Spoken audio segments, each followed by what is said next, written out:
What if one night could erase everything you've worked for? The fame, the fortune, the admiration of millions, gone before the sun rises.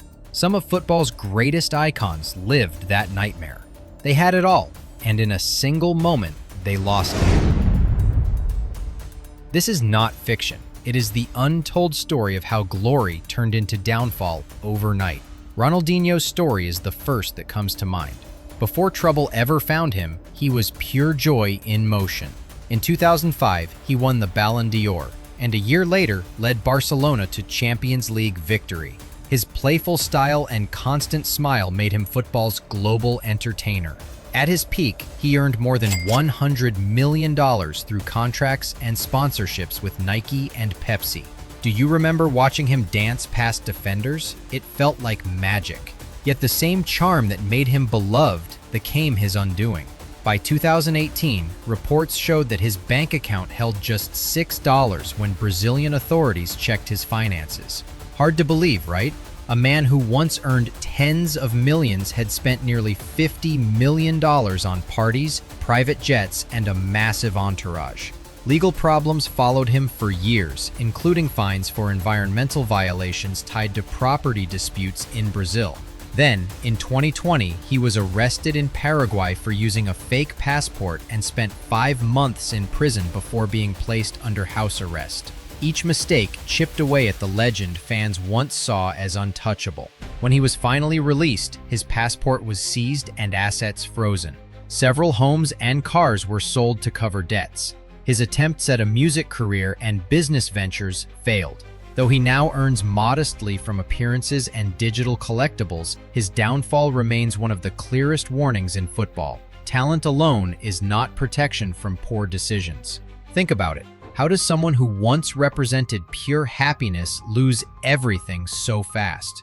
Adriano's story shows another kind of collapse, one driven not by greed, but grief. In the mid-2000s, he was feared by defenders across Europe. Known as the Emperor, he led Inter Milan's attack with raw power and precision. He earned nearly €6 million a year, with endorsements adding more. Coaches called him the future of football. But in 2004, tragedy struck. His father passed away suddenly, and Adriano never recovered emotionally. He later admitted, "After my father's death, I died inside." Imagine carrying that pain while millions still expect you to be unstoppable. Training sessions were missed, his focus faded, and depression took hold. Alcohol replaced discipline. Friends and teammates tried to help, but the emptiness stayed. Several comeback attempts failed. His fortune drained as he supported friends and family, and investments collapsed. By 2016, photos showed him back in Rio's favelas, surrounded by risky influences. Addiction and instability ended his career before he turned 35. His story reminds every athlete that strength on the field means little without emotional strength off it. Then came Diego Maradona, the name that still echoes louder than most. He was more than a player, he was a cultural icon. The Argentine genius led his country to the 1986 World Cup, creating 2 of football's most famous goals. He brought Napoli its first Serie A titles and became a symbol of hope. But behind the glory, he was fighting demons that success could not silence. Maradona's cocaine use began in Spain and worsened in Italy. Suspensions, fines, and lawsuits drained his money and his health. The Italian tax authority later demanded over €40 million in unpaid taxes from his Napoli years, seizing assets across Europe. Legal fees and lost sponsorships added to the damage. Though he tried coaching to rebuild stability, financial peace never lasted. Fans continued to see the genius, even as his body and spirit weakened. By the time he died in 2020, reports confirmed that his debts outweighed his assets. His brilliance never faded, but his life became a warning about how fame without control can consume anyone. Long before Maradona's era, George Best had already lived that same rise and fall.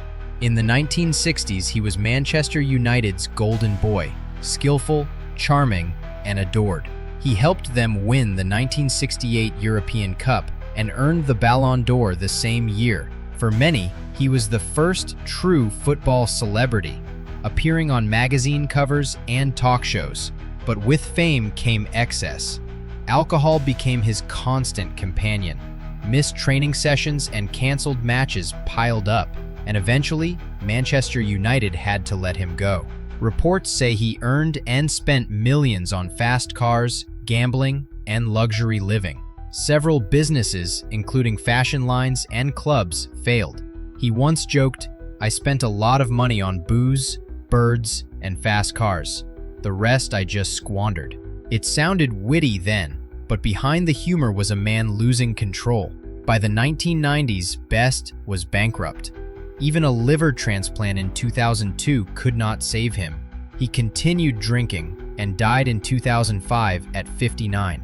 His talent remains legendary, but his fall was heartbreaking, a reminder that fame without balance is a dangerous game. That same warning followed the next generation through Paul Gascoigne, affectionately known as Gazza. His raw emotion and skill during the 1990 World Cup made him a national treasure. He played for Newcastle, Tottenham, Lazio, and Rangers, earning millions and endless admiration. But the pressure of fame took a heavy toll. His struggles with alcoholism and mental health became public. He spent hundreds of thousands on rehabilitation, yet the cycle repeated. Bankruptcy, legal troubles, and failed investments followed.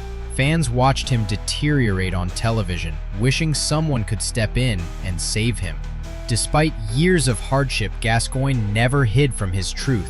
In recent years, he has spoken openly about his battles, helping others facing similar pain. His honesty has turned him into a voice for awareness, proving that courage can still come from broken moments. When you put all these stories side by side, a clear pattern appears. One night, one mistake, one moment of weakness, and everything changes. Ronaldinho's reckless spending, Adriano's heartbreak, and the addictions that consumed Maradona, Best, and Gascoigne all show that talent is never enough. Without mental health care, sound advice, and emotional stability, success can slip away in an instant. Modern football has learned from these stories. Clubs now offer players access to financial planners, therapists, and mentors. But the lessons from the past still matter. They remind us that behind every cheer and celebration, there is a human being carrying pressure most of us can barely imagine. So the next time you see a player celebrating under those bright lights, think about what it takes to stay grounded. The real victories are not only about goals or trophies, they are about surviving the fame, the pressure, and the nights when no one is watching. Because in football, you can lose a match in 90 minutes, but in one night, you can lose everything. Share your thoughts in the comments. Whose story surprised you the most? Your feedback helps this community grow. Thank you for watching, and stay curious. If you found this story meaningful, take a second to support the channel. Subscribe to Enigma Path for more real stories from the world of football and beyond.